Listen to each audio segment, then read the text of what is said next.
ఈ నగరానికి ఏమైంది అన్నట్టుగానే మన రాష్ట్రానికి మన దేశానికి ఏమైంది? అసలు ఎల్పిజి కథ ఏంది? ఈ గ్యాసు లొల్లేంది? వరుసబట్టి లైన్లు ఏంది? గ్యాస్ రాకపోవడం ఏంది? అసలు యుద్ధానికి గ్యాస్కి ఏం సంబంధం అన్నట్టుగా పలు ఊరికి పలు రకరకాలుగా డౌట్లు వస్తూ ఉన్నాయి. ఇప్పుడు అందరూ పెద్ద పెద్ద రెస్టారెంట్లు, ఏ సోషల్ మీడియా చూసుకున్నా గ్యాసులు బంద్ అయినాయి కాబట్టి పెద్ద పెద్ద రెస్టారెంట్లు మూసుకొని ఇంటికి వెళ్ళిపోయిర్రు. గ్యాస్ వచ్చినప్పుడు రెస్టారెంట్ తెరిచే అవకాశం ఉంది. తెలంగాణ రాష్ట్రంలో భారతదేశంలో ఎల్పిజి అనేది ఆ గ్యాస్ ఉత్పత్తుల కంపెనీల మీద ఇరాన్ దాడి చేయడంతో, అమెరికా దాడి చేయడంతో ఆ యొక్క సౌదీ అరేబియాలో ఉన్న ఆ ఎల్పిజి పెద్ద పెద్ద సంస్థలు మొత్తం కుప్పకూలిపోయి గ్యాస్ అంతా గాల్లో కలిసిపోయింది అనుకుంటూ పలువార్లు ఇటు నుంచి ఒక వార్తలు రావడం జరిగింది. మరోవైపు ఏమైంది, మన తెలంగాణలో కానీ భారతదేశంలో చూసుకోగాని ఏదైనా ఎమర్జెన్సీ ఏర్పడితే రాష్ట్ర సీఎం కావచ్చు, దేశ ప్రధాని కావచ్చు, చేతులు ఎత్తేసి వీఆర్ సరెండర్, మేమేం చేయలేం, నాతోటి ఏది కాదు అనుకుంటే చేతులు ఎత్తేస్తూ ఉంటారు. కానీ రేట్లు చూసుకుంటే మాత్రం బీభత్సమైన రేట్లు. ఎందుకో చెప్తా, ఒక్కసారి వినండి. అసలు ఈ కథ ఏంది, అసలు ఇక వ్యవహారం ఎందుకు మొదలైంది, ఈ ఎల్పిజి కథ ఏంది?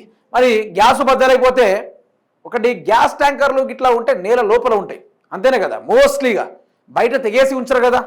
ఓన్లీ ఏదైతే కొన్ని ఏరియాల వరకు పంపించే కార్యక్రమం అంటే వాటి కొరకు సప్లైమెంట్ కోసం కొన్ని ట్యాంకర్లు బయట పెట్టే అవకాశం ఉంటుంది. మరి అవి బయట ఉండడం వల్ల మోస్ట్లీ చాలా వరకు ప్రమాదాలు. ఎందుకంటే ఆ హీట్ తోటి కానీ లేకుంటే ఎవరైనా దగ్గర నిప్పు రాజేసే కార్యక్రమాలు ఏమైనా చేస్తే అవి మొత్తం ధ్వంసమయ్యే అవకాశం ఉంటుంది.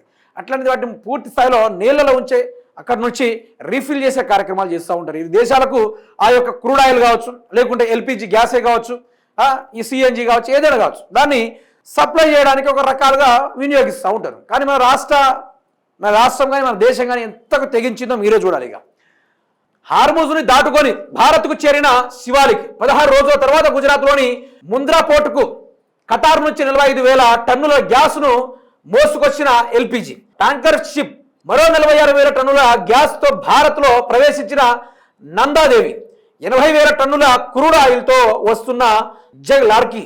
భలే ఉందా పేరు వినట్టు. కానీ ఇప్పుడు కథ చెప్తా వినండిగా.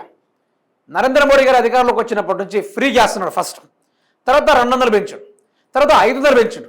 ఈరోజు గ్యాస్ రేటు 1000 రూపాయలు. ఇప్పుడు ఈ మధ్యన అక్కడ ఏదో యుద్ధాలు జరిగితే మన కాడ మాత్రం ఇప్పుడు 15,000 నుంచి 2,000 రూపాయలు పడేసినా కూడా గ్యాస్ దొరకని పరిస్థితి. ఎందుకు ఇట్లా చేస్తున్నాడు తెలుసా? ఇప్పుడు రేవంత్ రెడ్డి కూడా 500కే గ్యాస్ అని చెప్పేసి ఆ డబ్బులు కూడా అకౌంట్లో పడకుండా చేసేసాడు. ఆ డబ్బులు వాళ్ళే ఆ నరేంద్ర మోడీ స్కీమ్ కూడా అమలు కాలే. ఇలా అమలు కాకపోవడం వల్ల మనం ఎన్నో గ్యాసులు ఫ్రీగా ఇచ్చిన ఆ యొక్క దాష్టానికి ఏం చేయాలా? రేట్లు పెంచాలా. రేట్లు పెంచితే ఈ సందులోనే మనం రేట్లు పెంచగలం, తర్వాత లేకుంటే పెంచలేం. తర్వాత పెంచితే ప్రజలు తిరగబడతారు.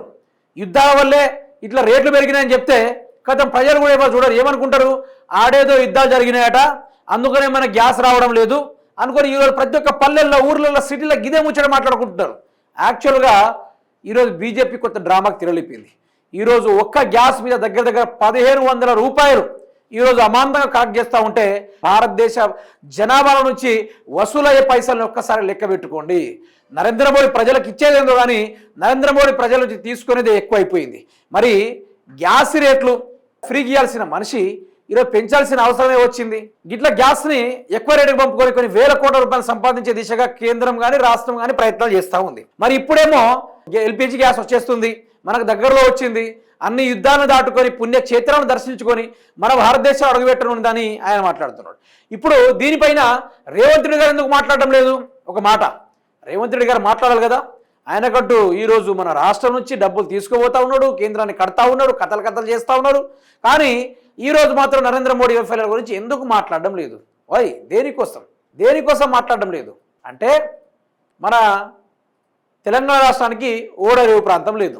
ఒకవేళ ఓడరేవు ప్రాంతం ఉండుంటే రేవంత్ రెడ్డి గారు ఆ ఓడరేవు ప్రాంతం సముద్ర తీరాన అంటే ఏం చేసినట్టు తెలుసా? ఇక మధ్య పక్కలో ఉన్న ఒడిస్సా కానీ లేకుంటే శ్రీకాకుళం కానీ ఈ అడ్డున్నాయి కదా తెలంగాణకి, ఈ మొత్తం తోవుకోబోతారు వరుసబట్టిగా. తోవుకోబోయి ఆయన చెప్పిండు కదా, చార్మినార్ 3 వైపుల సముద్రం ఉంది, నేను బీచ్ తెస్తున్నా, 30 ఎకరాలలో సముద్రాన్ని ఏర్పాటు చేస్తున్నా అనుకో రేవంత్ రెడ్డి చెప్పిండు కదా. యాజ్ ఇట్ ఈస్గానే రేవంత్ రెడ్డి మళ్ళీ ఆ యొక్క ఓడరేవుల ద్వారా మన తెలంగాణకు గ్యాస్ తెప్పించడు. కానీ ఆ యొక్క భూముల్ని తవ్వి నీళ్ళని తీసుకొచ్చే కార్యక్రమాలు కొంచెం ప్రాసెస్ లేట్ అయిందన్నమాట. గిట్లా మనకు గ్యాస్ కొరతలు ఏర్పడ్డాయి. నరేంద్ర మోడీ కూడా ఎప్పుడో తెప్పించాడు, కానీ ఇరు దేశాల నుంచి తిరుక్కుంటూ రావాలి కదా. అందుకనే ఆ తిరుక్కుంటూ వచ్చే విషయంలో కూడా కొంచెం పెట్రోల్ కాలిపోయి క్రూడ్ ఆయిల్ గాల్లో కలిసిపోయి అట్లా లేట్ అయింది. లేకుంటే ఎప్పుడో వచ్చేది తెలంగాణ రాష్ట్రానికి కానీ భారతదేశానికి కానీ ఎల్పిజి ఎప్పుడో వచ్చేది. అంత డ్రామా, ఇంత నరేంద్ర మోడీ వైఫల్యాలు ఇవి. ఇప్పుడు ఒక్క దేశాన్ని నమ్ముకొని ఎవడు ఉండడు పిఎం అన్నప్పుడు. పలు దేశాలపైన చేయిస్తూ ఉండాలి. ఇది కానప్పుడు ఇది నుంచి తెచ్చుకోవాలి. ఈరోజు మన కాడనే ₹1,00,000 అప్పు తీస్తున్నామంటే ఒక్కరిని నమ్ముకొని మనం ఎట్లుంటాం? 10 మందికి చెప్పు ఉంచుతాం. అందులో 2-3 చేసి పెడతారు. ఆ తీరుగా చేయాల్సింది పోయి ఇక్కడ మంచిగా ప్రజలకు అర్థం కాకుండా సమ్మగా సంపాదించుకునే కార్యక్రమం దిశగా కాంగ్రెస్ పార్టీ బీజేపీ పార్టీ సాగిపోయింది. ఇది ప్రజలకు తెలవాలా.